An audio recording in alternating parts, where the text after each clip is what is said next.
जमिनीतून गुप्त धनाचा हंडा म्हणजे सोन्याचा हंडा काढून नेतो अशा आमिष दाखवून फसवणूक केल्यावर तक्रार गुन्हे शाखेकडं करण्यात आली होती।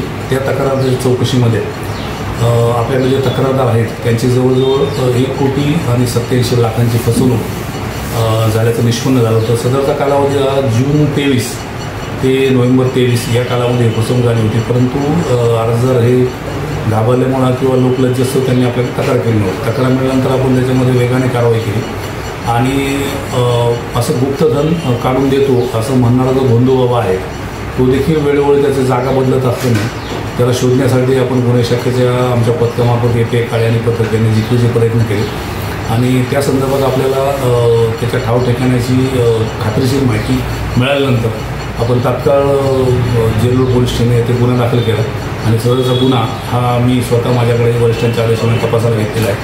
त्या गुन्ह्यामध्ये आपण हा जो बंधू बाबा आहे याला 9/10/2025 रोजी या गुन्ह्यामध्ये विजापूर आणि शाहीनगर विजापूर या ठिकाणून ताब्यात घेतलेला आहे। ताब्याच्या वेळेस आपण घेतलं त्यावेळेस ज्या ठिकाणी तो राहत होता त्या ठिकाणी देखील हे सर्व पूजा अर्चा किंवा जे काय असेल ते परत आपल्याला निष्पन्न झालं। त्या ठिकाणी त्याला ताब्यात घेतानाच आपण तो पंचनामा करून त्या सर्व वस्तू ज्या लुटवणा करण्याच्या आपण ताब्यात घेतलेल्या आहेत आणि त्याला आपण ताब्यात घेऊन या गुन्ह्यामध्ये अटक करून आपण उद्यापर्यंत म्हणजेच सोमवारपर्यंत आपण पोलीस कस्टडी रिमांड घेतलेला आहे।